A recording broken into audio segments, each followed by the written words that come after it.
चलिए, समांतर श्रेणी का यहाँ पे एक और प्रश्न दिया गया है और इस प्रश्न में कह रहा है किसी श्रेणी के n पदों का योगफल 2n स्क्वायर प्लस 3n है, क्या वह श्रेणी समांतर है? यदि हाँ तो श्रेणी को लिखिए। माने किसी समांतर श्रेणी के n पद का योगफल दिया है n के रूप में, और कहता है वह श्रेणी क्या समांतर श्रेणी है? श्रेणी है, समांतर श्रेणी नहीं है। समांतर श्रेणी है तो उसको लिखने के लिए कहता है। तो ऐसे प्रश्न को हल करने के लिए हम लोग पहले लिख लेंगे क्या दिया है, एस एन माने n पद का योगफल 2n square plus 3n, 2n square plus 3। पहला पद जो होगा उसमें कोई पद जुटेगा नहीं ना, पहला पद का जो मान होगा वो पहला पद भी होगा, S1 ही A होगा। S1 ही क्या होगा? A होगा। S1 क्योंकि सिंगल पद है, सिंगल पद तो वही S1 ही क्या होगा आपका? A हो जाएगा। तो यहाँ पे जो हम लोग पुट करेंगे 2 इंटू n का मान 1 और 3 इंटू n का मान 1, ये क्या हो जाएगा? 2 प्लस 3, यानी ये आपका क्या निकल गया? ये बराबर 5।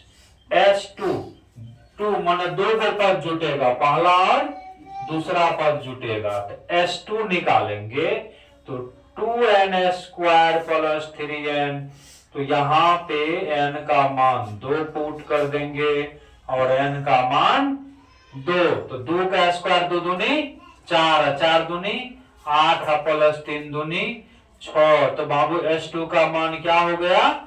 2।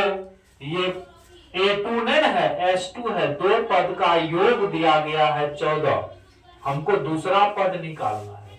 दो पदों का योग 14 है, दूसरा पद निकालना है।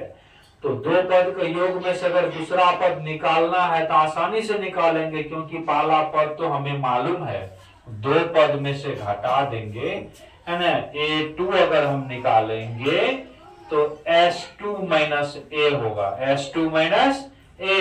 S2 का मान 14, A का मान 5, तो यहां से A2 का मान क्या निकल के आया? 9। क्या निकल के आया? 9। दूसरा पद क्या निकल गया? 9 निकल गया।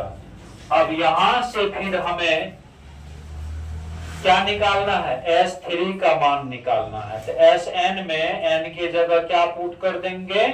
3। क्या पुट कर देंगे? 3, है ना, प्लस 3।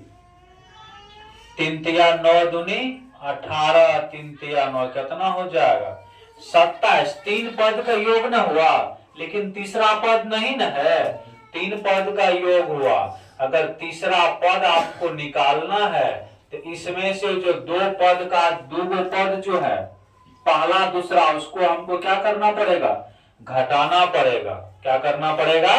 A3 निकालना है तो S3 में से पहला पद और दूसरा पद को क्या करना पड़ेगा? जोड़ करके घटाना पड़ेगा, तब ना तीसरा निकलेगा। तो यहां से S3 का मान तभी आपके सामने ही हम निकाले हैं, 27। A1 माना पहला पद 5, A2 माना दूसरा पद कितना है? 9 है। दोनों को जोड़ेंगे, 9 5 14, है ना। 27 में से 14 घटा देंगे तो क्या निकल गया? A3। तीसरा पद क्या निकल गया? 13। क्या निकल गया? 13 निकल गया, है ना। अब यहां से श्रेणी लिखेंगे। श्रेणी जो लिखेंगे तो पहला क्या लिखे थे हम? क्या निकाले? 5, है ना। श्रेणी कैसे लिखेंगे? A, A2, A3, जितना आपको निकालना, हम 3 को निकाले हैं, आपको और निकालना है तो और निकाल लीजिए। यहाँ पे A पहला मान आया है 5, दूसरा मान आया है A2, दूसरा मान 9 निकाले हैं और तीसरा मान 13 निकाले हैं, और ये बढ़ ही रहा है ना, बढ़ रहा है कि नहीं बढ़ रहा है? ये तो श्रेणी निकला। क्या निकला? श्रेणी निकला है। क्या निकला है? श्रेणी। अब ये अभी तय नहीं हुआ ये समांतर है कि नहीं, अब इसको जांच करने के लिए अब क्या निकालेंगे हम लोग यहां से, सार्वंतर D1 T2 माइनस T1। 9 में से 5 गेले कितना भले 4। D2 माने दूसरा सार्वंतर T3 माइनस T2। 13 में से 9 गले कते बचले 4। तो प्रकार से D1 बराबर की भए गेलै D2। सार्वंतर समान छै तो लिखबे चूंकि सार्व अंतर समान है, सार्वंतर समान है, इसलिए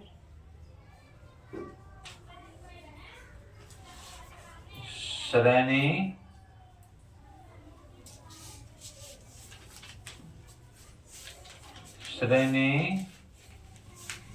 समांतर श्रेणी है, इसलिए श्रेणी समांतर श्रेणी है ना,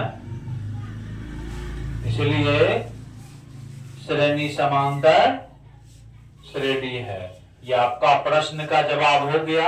हम श्रेणी भी निकाल दिए और समांतर श्रेणी भी पता कर दिए। इस प्रश्न का हल हो गया। इस प्रकार से आप लिख सकते हैं।